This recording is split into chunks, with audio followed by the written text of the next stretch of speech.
Hi, I'm Mans. And I'm Monica, and this is Bras Off, Walls Down, the podcast where we give you unfiltered stories, expert advice, and absolutely zero BS. From relationships and careers to mental health and hormones, and all the stuff we're not supposed to talk about, nothing's off limits. So take your bra off, get comfy, lay your walls down, and let's get into it. Are we actioning? Action.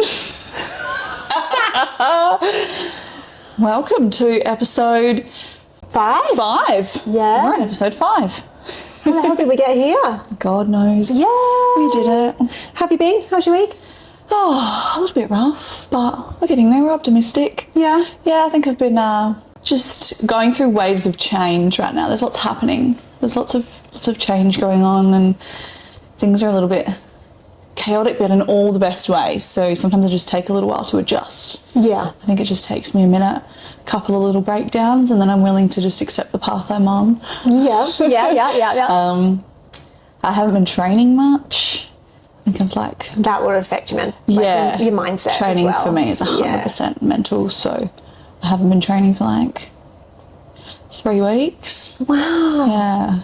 I think I've done a couple of sessions, on and off, but I just... And for anyone that's new to the podcast, this is the first episode you're listening to. You are a PT. Yeah. So do you find that affects you when you're working with your clients and you're not working out yourself? It is if my mindset around it is I'm not making time for it. Do you know what I mean? But I think I've learnt along my journey that my waves come and go with priorities. Yeah. So I understand right now that it's not that I'm I don't have time. It's that I know why I'm not training, and I know that I can change that at any moment. But right now my priorities I did hurt my back a month ago, and then while I was recovering, I sort of started focusing on other things to distract myself. But those other things were business-wise, and then we started talking about the podcast. So I was going to say podcast is why she's not good. No, but it's a good thing because I just shifted my priorities for a minute, and I know that I'll get back into it. But I also know the consequences of not for a little while, which is my mental health kind of struggles a bit, but I'm so aware of it that I know I can come out of it and make the change when I know I need to. Yeah. So I'm always optimistic about it. It's not something that I let myself go down in the hole with. So I know that we'll pick back up, and I've still got so many positive things to focus on around me that when I'm willing to prioritise training, I'll do it. I'll make the change. Yeah. But there's just lots of change happening, but I'm excited by the change. I'm happy. There's so many things to look forward to. It's so good. It's exciting. Yeah, especially when you can see the bigger picture of things. 100%. I know that it's worth working towards. Yeah. What about you? How's your week been? Oh, I had a full-blown 4-year-old meltdown on Friday. Yeah. I was home by myself, and it was just a combination of things. It just sort of built up and built up and built up. And then I got a text message, and it was just the final straw. And I just let rip like a 4-year-old. And you know that there's just over something so small. You said no to a packet of Smarties, and they're on the floor. And mine were legitimate, big things that are happening. Yeah. You weren't tantruming over Smarties, no. I would though. Are you Smarties or an M&M's? M&M, the mini ones We've got problems. This is over, guys. And I have to categorize them in colours before I eat them. Anyway, we keep going. We'll circle back to that another time. Expect an episode all about M&M's and Smarties. So full-blown meltdown. I was sat myself in the bottom of the shower, and I was just ugly crying, screaming. I was throwing the shampoo and conditioner bottles around the bathroom, opening the shower door to throw this shit across the room and as hard as I could. And looking back on it now, when I say that, I'm so glad I didn't break and just throw conditioner and shampoo all around the bathroom, because that would have really set me off to the next level. Damn it, why did I do that? Wasting product and cleanup. That would have just made it horrendous. But I sat there, and it probably would have been a good 15 minutes that I just let it all out. I was, like we spoke about in episode 1 where we have our Netflix conversations. Yeah. I was getting off my chest what I wanted to say, whatever it was in this situation, and I was just yelling and screaming, and thank God I was home by myself. Imagine what our poor neighbours must have thought. They were like ringing the cops on a domestic. I'm having a domestic with myself. You on your own, yeah. Come and knock on the door, ma'am, you okay? I am now. I've got it out of fire. But I got it all out of my system. Then I stood up, I finished my shower, I got out, I went and set up my laptop. I made one little change that I needed to. That's your cat's in the background. Yeah, that's the cat trying to use the cat door. I made one little change, I made one phone call, and it was fine. I got on with my day, and I just let go of everything. It was like it never happened, and it was amazing. You needed to let it out. Now I know why 4-year-olds do it. I mean, they don't care. 10 minutes later, after they've got over it, they're on to the next thing. Hazelie's not even 4, and that's her life.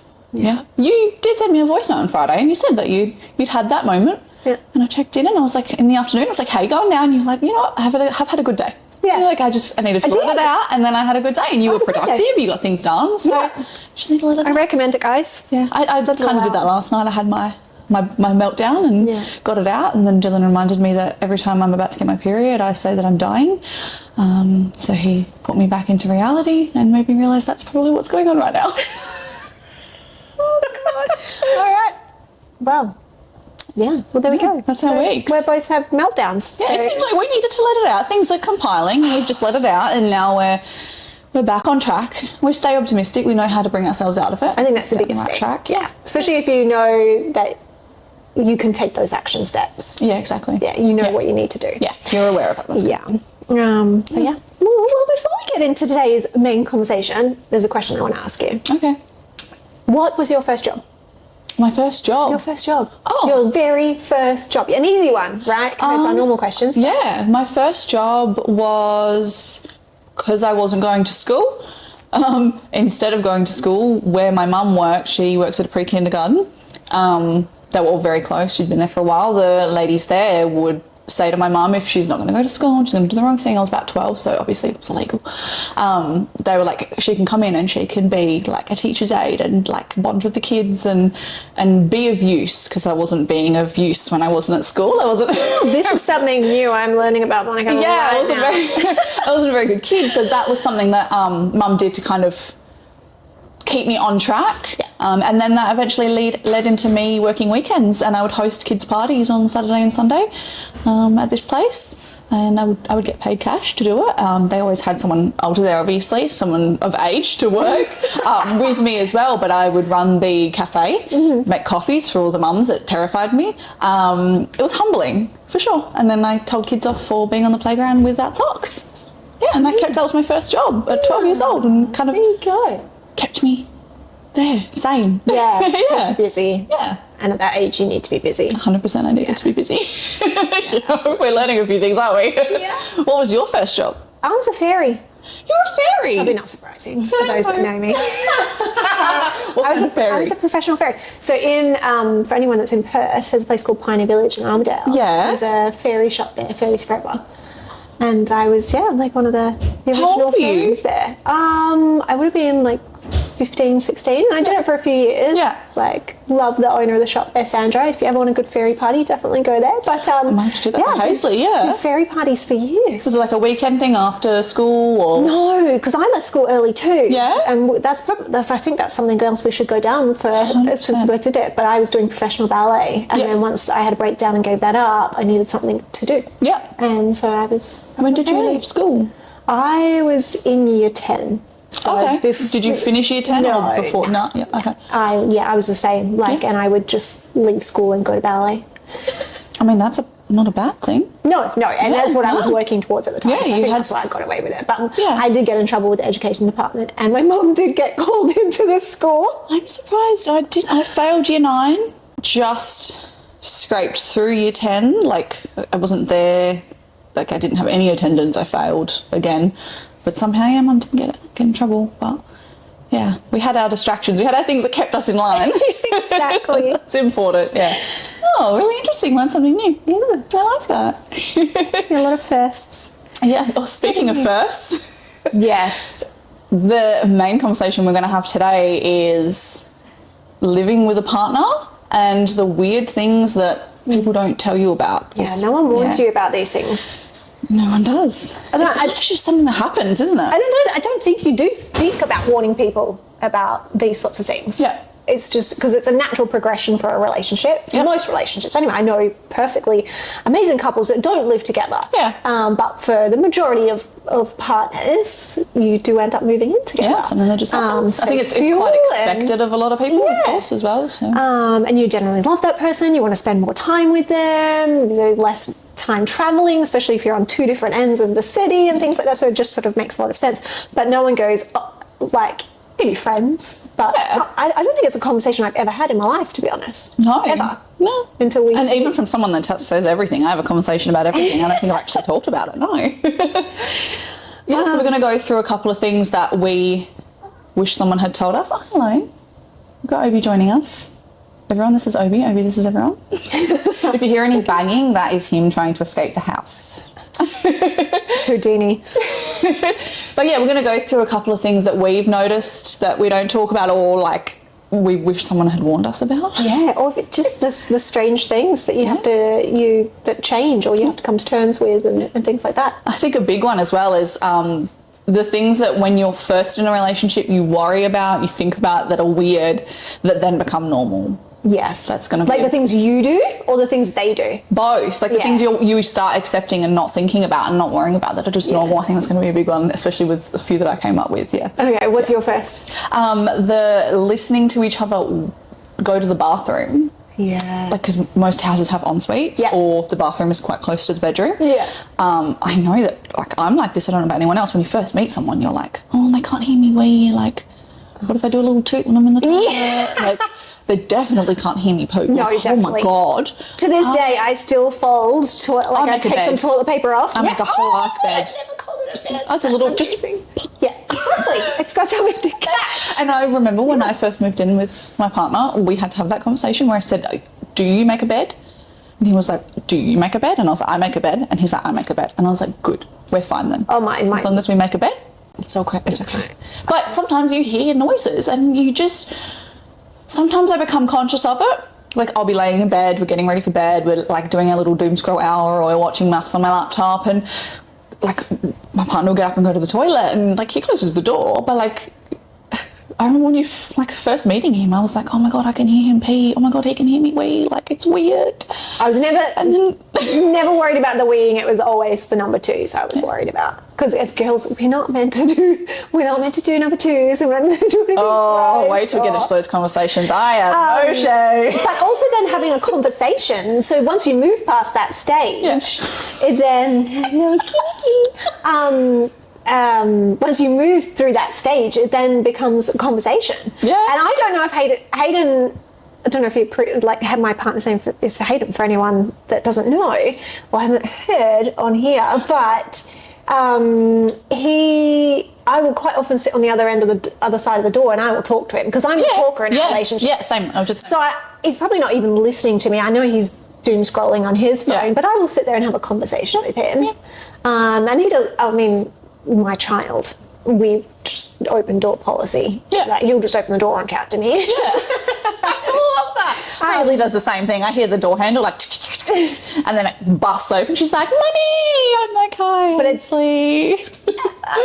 it definitely goes through stages. So you have stage one where you're scared of like making noises. Yes. How dare you make a noise? And then the reaction on hearing the noises, like, do you say something? Because I find farts hilarious to Dylan this day. goes to me, did you just fart when you weed? And I'm like, why? Yes. Why is this a conversation?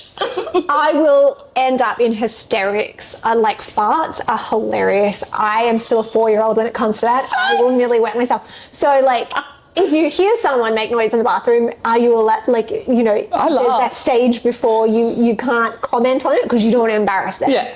But then you get to the stage where you hear each other. Then you get to the stage where you can comment on it. Then you get to the stage where you're talking to each other on each side or sending each other messages while they're doing. And then you get to open door policy. Yeah, I think open door policy is with going number 1. We've been there very early on. Number 2, never. Door will always stay closed. No, I don't have shame to it. I don't care. But I think I'm, like, past relationships, I've open door policy. With this one now, I think I'm like, can we just keep something? Just one part of I'm so much of an open book that, and like, I probably cross a lot of boundaries with a lot of things that I'm just like, when it comes to number twos, can we please just keep the door shut? Open the window, keep the fan on and spray afterwards. I just want to keep something to myself. And I have a bad habit of leaving the door open afterwards and I get called out for that one. Oh, is that a thing? Like closing the door afterwards? Because it's definitely not in our house. If I don't close the door afterwards and Dylan walks in the bedroom, he's like, "Hey, what is this?" And I'm like, "I'm sorry." Oh, it's not a thing in our house. No. I've always been a close the bathroom door when you're done kind of person, and close the toilet seat all the way down, all of it, the whole thing down. Okay. Keep your secrets in there. There we go. So my first one is, you know all those little like strange beauty routines or things you do in your like beauty regime? Yeah. Not even strange, just quite private, right? Yeah. And sometimes they might be strange for guys as well, right? It's that, do you hide those? Or not hide them, but find your own time to do those in? Or are they things you do open and proudly and be like, dude, if you don't like it, go into another room, right? And I go through stages of it. But there's different things, like I do what's called, I don't know if everyone calls it that, but it's the Cleopatra shave. Okay. So where you actually like remove the... the dermaplaning? Yeah, exactly. Yeah, I do that too, yeah. So, and I've done that for years because when I used to wax my upper lip, I would always get a reaction. Yeah, and same. I always get spots. So I have done the Cleopatra shave for years. Yep, and same. it was every Saturday morning, and I know there are so many people that probably listen to this going, no, I can't do that, it grows back thicker. It really doesn't. It doesn't, no. It doesn't. But I do that every Saturday morning. To this day, it is still something I have not done in front of any of my partners. Really? Yeah, it's one thing I want to do because, and I mean, we were talking on episode 1 about me peeing while I vomit, so right in front of Hayden. So it's nowhere near as bad. But I just imagine the first time a guy walks in on a woman, like just shaving the face, they'd be like, no. But that's one thing I do by myself. I don't think I've done it in front of Dylan either. No? I do it between the shower. I like get out of the shower and I do it. Oh yeah, I do it just after the shower, when after my face is dry, yeah. And then things like, you know, waxing or shaving your hoo-ha. Like, they're just things that I don't want someone else watching me do, especially because hoo-ha, you got to get in and under, and you got to bend over, and it's just a lot happening to get into all the nooks and crannies. When I was pregnant, I got over that because I had to ask Dylan to do it for me. And now we're at a stage where he will sit on the toilet across from the shower, not doing anything. He'll close like the toilet. Please tell me you've got the leg up on the wall. Yeah, and I'll be like in there. I do this like. Yes, you have to. Spot, yeah. But I've also done that, like my best friend Crystal. Like, we have our tanning nights, and she'll be in the bath, the empty bath, leg up doing it, and I'll be in the shower, and it's just your dignity goes doing it on your own anyway. What's someone watching gonna do? But the hair removal thing, I think this is quite gremlin of me, actually. I have my little mirror and my little tweezers. With my PCOS, my hair growth is atrocious, and I will be watching TV and I will be sitting there next to Dylan, like just pulling big chunkers. And like I said, most things I don't care about, I'll do openly, but that's one thing that I will do, and then I'll always kind of look to the side to Dylan and be like, oh my God, you poor thing. Yeah. Like, I'm next to you pulling my beard and moustache hairs.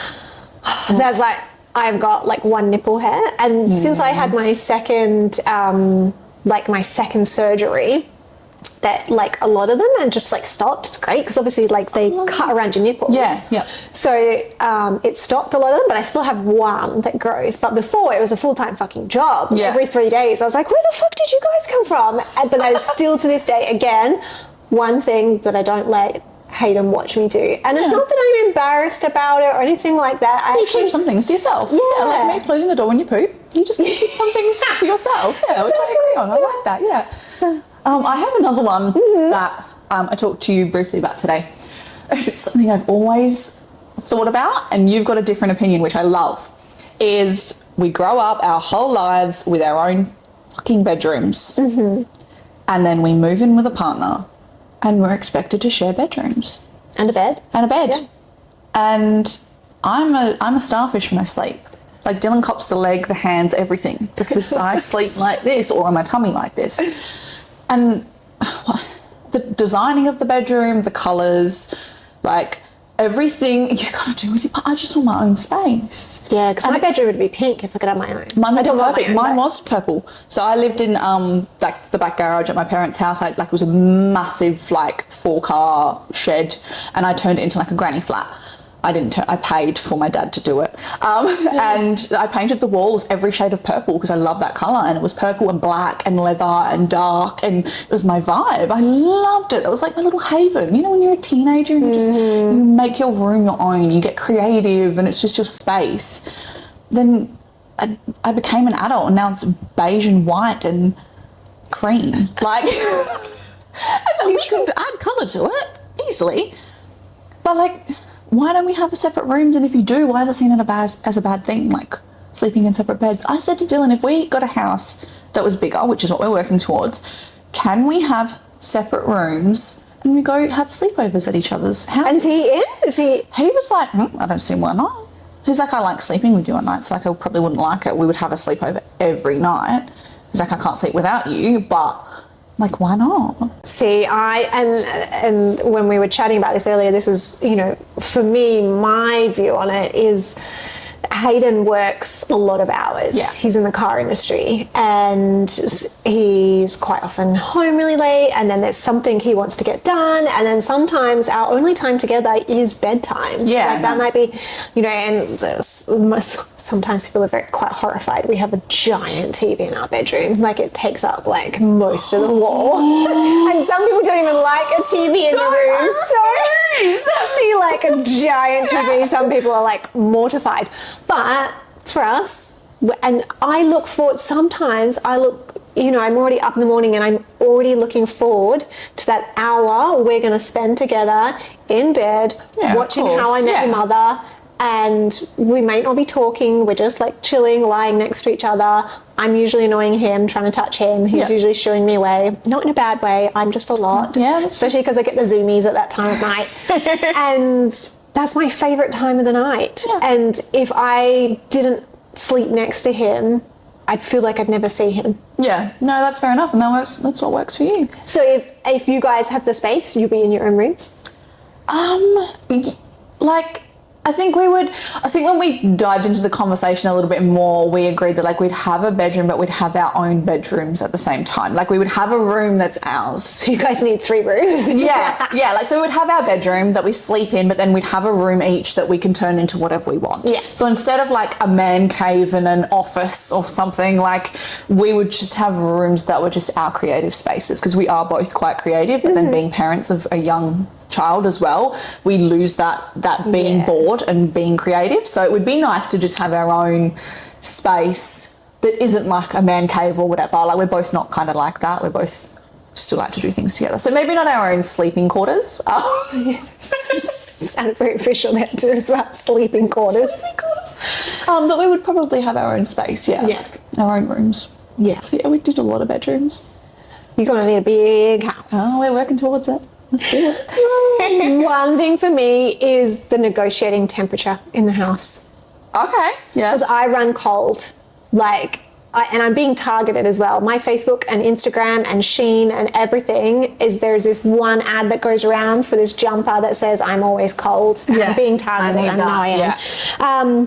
But I run cold and Hayden runs hot. Yeah. So in summer, our house, well, obviously the aircon is on. Well, I work from home, so when I'm home, it generally isn't on during the day. I don't put it on till I get sort of warm, or I know he's about to get home and I'll put it on for him. Yeah.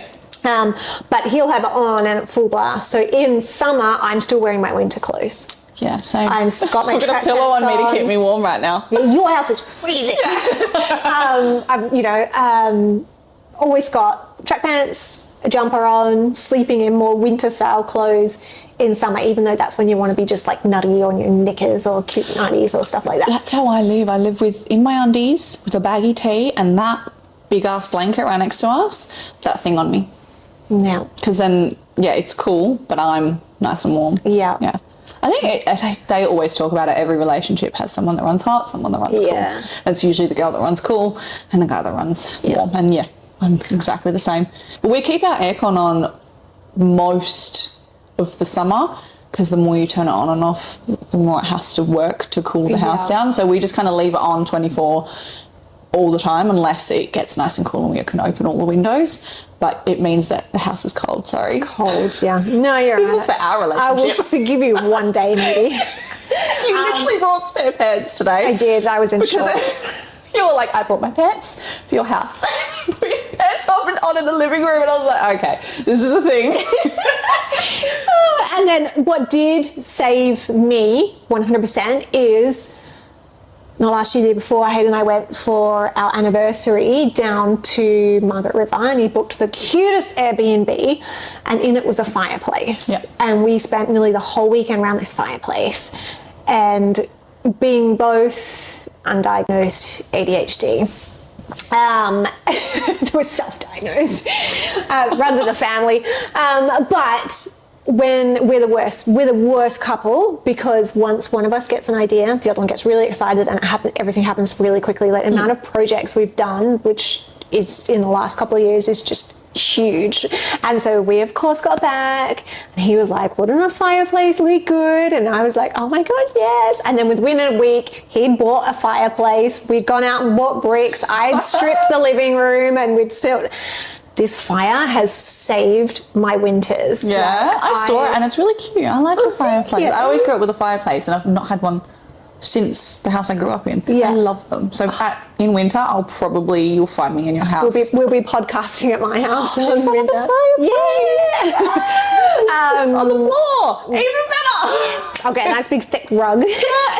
But yeah, that saved it. Like my winter, I am a different, because I do get the seasonal depression. 100%. And my life has changed at home now, because it just takes the edge off the house, and you can walk around, and you wear more summer clothes in winter than I do in... Fit a fireplace. Yeah, they'll be somewhere. Just move this shit out of the way, you'll be fine. You don't need a couch.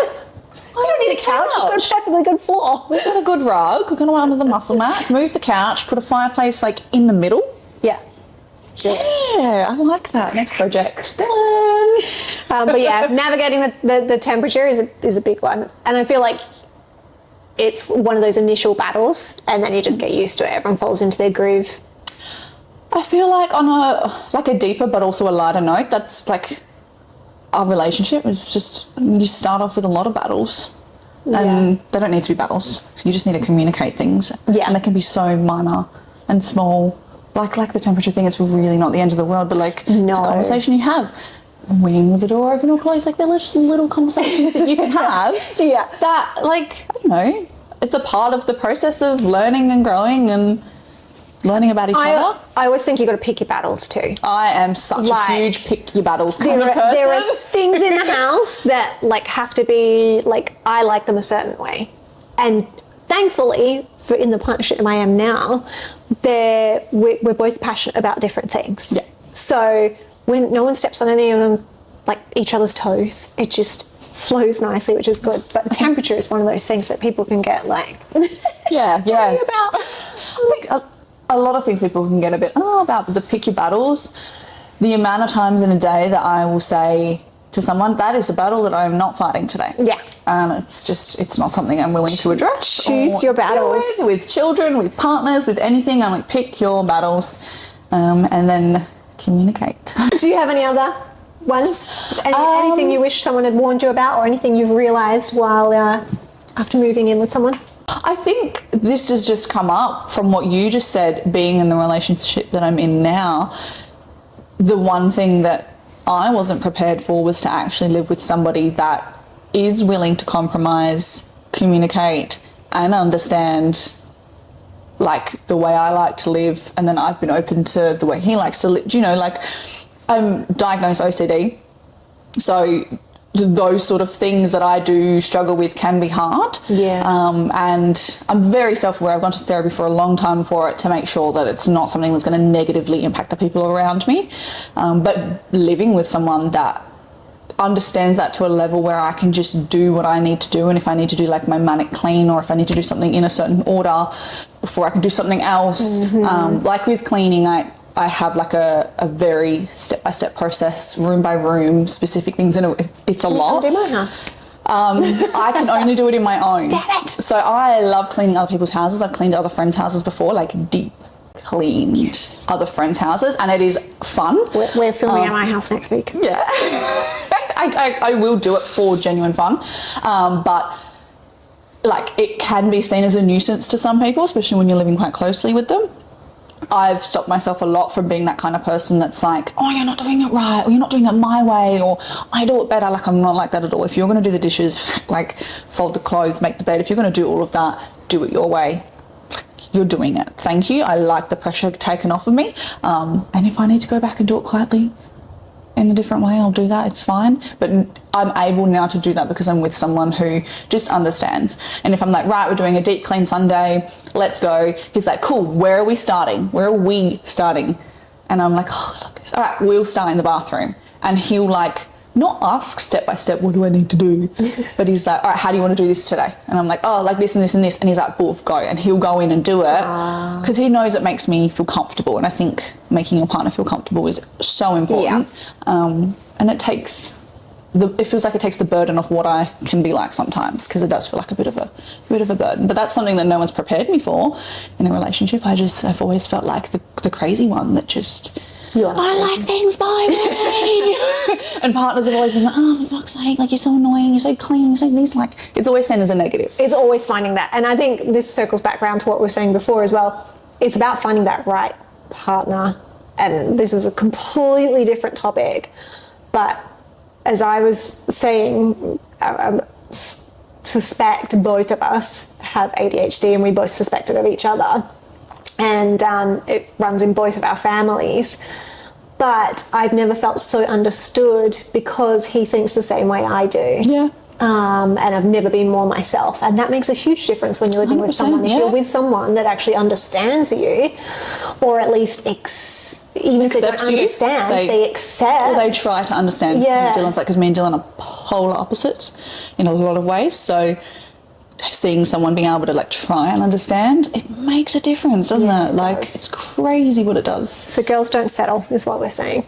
Oh, 100%. Do not settle. There will be someone out there. And pick your battles when it comes to those things, because I would much rather those little things that we were talking about, like the temperature and the toilet door, I'd rather actually battle those things than being accepted, understood and heard. Like, those things should be non-negotiables. Yeah. Those other little things, we can have stupid discussions about them now because they're not heavy. There's not heavy weight behind those conversations. I'm not like, why don't you understand that I want the door closed? When really I'm like, you don't understand me in life. You put the cheese grater here and I want it in that cupboard. Oh, he's very used to my deep clean reorganisation. Even Sinead, now she's moved in, she's been here for 3 days and she's like, you changed the kitchen on me. She's like, I'm going to learn the new stuff. Yeah, I'm like, just get used to it. I've got one more, which is, it's not funny, like lighthearted, and it's not like crazy serious or anything, but it's one that I struggle with every now and then, still to this day. And that's how you use your time together. Because before you move in with someone, your time together is completely focused and generally quite good quality time, right? You get your work done, you do the house cleaning so that you can come together, you can go out to dinner, you can go out to a movie, you can do this. And it's focused time on each other. It's generally quality time, and it's generally out of the house and having fun and everything like that, right? But when you move in with someone, and sometimes it's weeks where that's the only time you have together, in quotation marks there, but that time has to be used for other things or things that you do individually. So you might be in the same vicinity, but one of you has to be doing the dishes and the other one wants to read a book, and there's time spent together but not together, if that makes sense, if I'm wording that correctly. And it's like quite often, like, because Hayden works really long hours, so he'll come home and I know he needs time to either do things around the house that they're not in my area of expertise, lawn care, building the barbecue, things like that. So, he gets home maybe 6:30, 7 o'clock at night, then he wants to start doing those things. I want to be spending time with him but he has other things to do. And so that's still something I struggle with to this day. I don't know if it gets any easier or you just get better with, I genuinely don't know. Like, if anyone has an opinion on this, I'd love to know. Yeah, I do. But I still struggle with it. And like, I'll like hold back housework. I say I do it intentionally. I'm not Monica. But I'll find housework to do or find something. But I'm so craving his time and his attention. Yeah. But I know he's got other things to do. So, and that's, you know, but from the beginning of a relationship to when you move in, it's completely different. And sometimes some weeks, that's the only time you have together. You don't have that quality one-on-one, completely focused, having a conversation. You don't go out to dinner every Thursday, every night anymore, because some weeks you can't afford to, or sometimes you don't have time to. Things change. This topic, I love it, because me and Dylan are very conscious of it, and we talk about it quite often. Because as early parents, and like a bit of a backstory, we didn't really get much of a chance to build that before kids stage or before moving in stage of the relationship, where we did those fun things and our time together was intentional. It was kind of like we were having fun, we were doing that intentional time together, and then bam, we had a kid, moved in together. Like, it all just happened. So we've had to be very, very intentional with our time together. And we have the conversation quite often where we stop each other, and if anything, it's every couple of weeks, and it's still something we're openly getting through. But we are just getting home from work, and whether I be working from home or I'm going to work, we get home and we're dishes, dinner time, shower time, laundry, vacuuming, like we're doing everything, and then we just, and we lay down in bed together, or we sit in front of the TV and do nothing, and we're not getting that time. So it is very important to make that time intentional wherever you can. And like you said, even if that's sitting in bed and watching TV, if that's something that does make you feel happy and like you're still getting that time, and even if it is you bugging him and he's shooing you away, I'm sure that's just a dynamic that you guys have. I'm like in the face. But we, once a month, we go on a date night on a Friday. That's something that we do and we implement. And then we're very good at like catching ourselves in the moment as well. So if we feel like one of us has gone too much on a tangent with doing something that just isn't a priority, we call each other out for it. So if I see Dylan like doing the dishes when me and Hazeley are sitting here having some time, I'm like, oh, boo, like, can you, we call each other boo. You hear that quite a lot, we call each other boo. Like, I'll be like, stop the dishes, just stop. And he's like, oh, yeah, okay. And I'll be like, come and just have some family time. So if you can catch each other out in those moments, that's really nice, because and then it feels even better that you've gone, I've caught myself out in that moment, and now we're having some time and together. And I think it's very important that you also do your separate things. One person will be like mowing the lawns, and one person will be doing the dishes and whatever, or reading a book, and one person's relaxing and another person's doing, that's also fine. But if you feel like you need that extra time, you've got to call each other out on it 100%. And me and Dylan we're working on it, because we both get, especially with my, like, I'm so fast paced in every way, every aspect of my life, and he's so chilled. But he tries to keep up with the fast paced, and then Hayden's given up on that. No, Dylan, he still tries, and sometimes even I'm like, just, you stop, because you need to stop. I need to keep going. But we can still bring each other back in when we need to, and be like, pause. But for us, we actually don't like TV time together. No, that's like our time, where we both just need to shut down, and then we'll be like, okay, now we actually need to have a conversation, sit down and chat about something, or be creative, do some painting or drawing together or something. It's so strange how like different dynamics and how they work and don't work, and the things we work through with our partners. Exactly. Hayden gets hyper fixed on things, so I know if like the retic is going to be, that's what we talk about, that's what we think, and that's what is being done for the next 2 weeks. Then when that's fixed, we're okay. We can have our chill time and stuff. I like that. I'm like, we need to do this and this and this and this and this and this and that and that and that. John's like, yep, sure. And then I'm like, which one are we doing? And he's like, none of them. So if you were to give either your younger self, who hasn't moved in with a partner, some advice before you do make that big move, or anyone who's about to, what piece of advice would you give them? I think a huge one would be listen and understand, and don't try and change the way someone else lives. Yeah. Like, you have your thing, I have my thing, I have my ways, you have your ways. Have the conversations and communicate. Yeah. So that and not in a reactive way, not in a, you don't make the bed right, or, you know, passive aggressive, you make the bed, like, have the conversations and ask the questions. How do you like this done?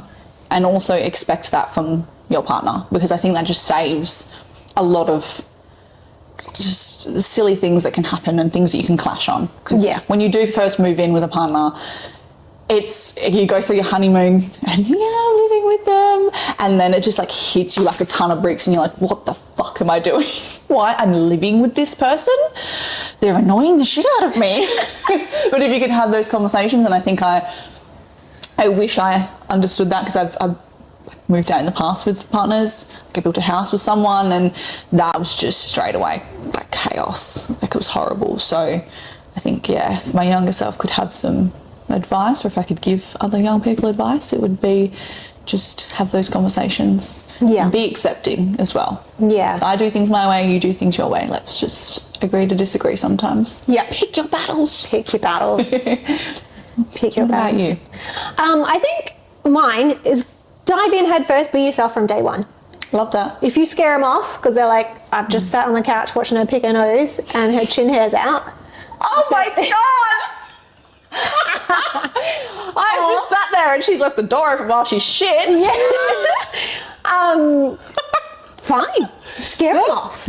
You'll find someone that will accept that. Because I think that's what I love about my relationship now. From day one, it was just, we've been together 4 years. I'm the same.